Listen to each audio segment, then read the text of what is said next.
Hi, my name is Zach Tucker, and today I will be presenting to you the fruition of Satanism as a religion in the US.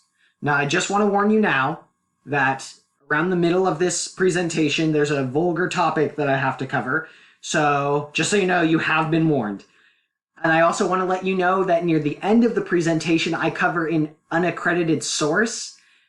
I'm using it from the Britannica Encyclopedia because it's a rather famous topic about a man who was accused of Satanism in the 15th century, but his story is so famous that I feel it's worth covering. So, just so you know, you have been warned. Now, without further ado, let's get started.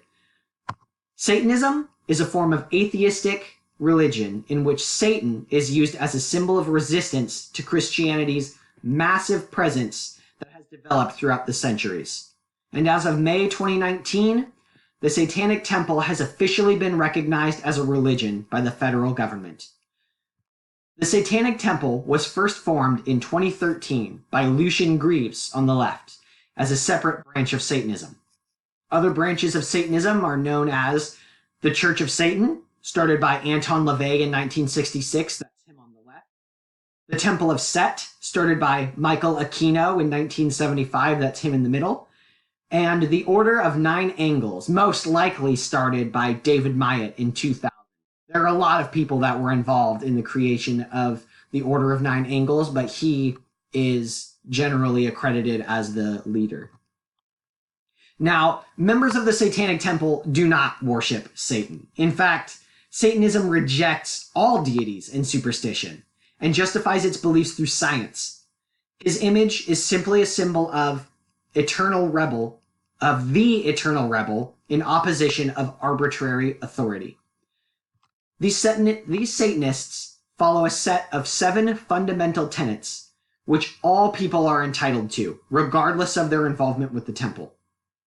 The Satanic Temple is often viewed as a political activist group, known for speaking out against the Westboro Baptist Church, demanding equal representation where religious monuments are placed on public property, and much more that we'll be discussing later.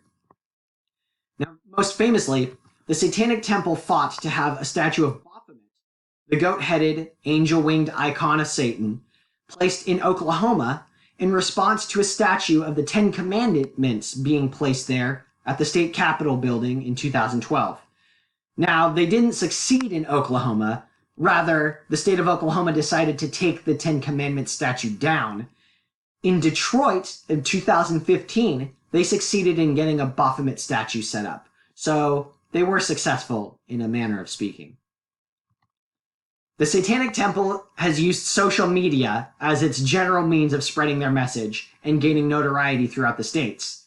And as an entity, they're very much unafraid to state their opinions using grotesque symbolism directly over social media. So fair warning, this is where the presentation is starting to get gross. One of the Satanic Temple's strongest beliefs is the legal protection of women's bodily rights. And as such, they're known for using bodily fluids as a rhetorical resource for protests. In 2016, director of the Detroit chapter, Jex Blackmore, started a movement on social media called Come Rags for Congress, a direct protest to a fetal funeral law passed in Texas in late 2016. Now, the law was put in place when 2 anti-abortion provisions were struck down by the Supreme Court. But this new law would force women who have abortions to pay for the burial or cremation of the fetus, costing several thousands of dollars in cases. And in this protest, Jex asked people on social media to send used socks and rags directly to the governor of Texas, Greg Abbott, with notes saying things like, "These are babies, please bury." And although it's not clear as to whether or not the protests actually worked in a political sense, it brought a good amount of attention and notoriety to the temple. And aside from grotesque protests and outspoken distastes of religious favoritism, the Satanic Temple has been peaceful in its journey toward religious recognition. In 2019, the documentary Hail Satan, with a question mark at the end, was released at the Sundance Film Festival. And director Penny Lane interviewed many members of the temple to better understand what their goals are as a religion and political movement. Penny found that many members of the temple joined due to previous negative encounters with Christianity. She also found out that members thought that they would never join a religion, but chose Satanism because it reflected their values better than anything else.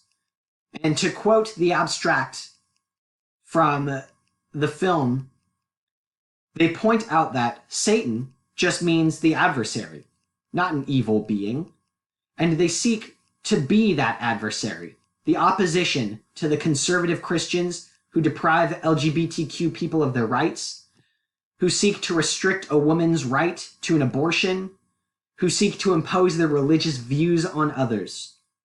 The hatred they inspire in conservatives by their demonstrations simply shows them that they are right to oppose their narrowness and bigotry. So, why has Satanism been such a bad rap? Gareth J. Midway argues that evangelical Protestants have been a serious culprit in blaming criminals, and even regular people in being Satan worshippers for centuries, as far back as the Middle Ages, especially during the Salem witch trials, and even as early as the 1950s in England and in US, sparked in the 80s and the 90s. And fabricated stories of things like black candles and sacrificed babies played at the hearts of the religious with little to no evidence to substantiate those claims. Now, that being said, there have been tales of real-life people committing serious crimes for serious reasons. This man, Gilles de Rais, was a knight and lord of the 15th century France, serving alongside Joan of Arc during the 100-Year War. After his time in the military, he reportedly took to dark and sadistic behavior. He began spending frivolously, building a personal chapel occupied by young choir boys, and relying on alchemy and the occult to find religious salvation. De Rais was accused of many terrible crimes in September of 1440, including the murder of over 100 children, to which he admitted under the threat of torture.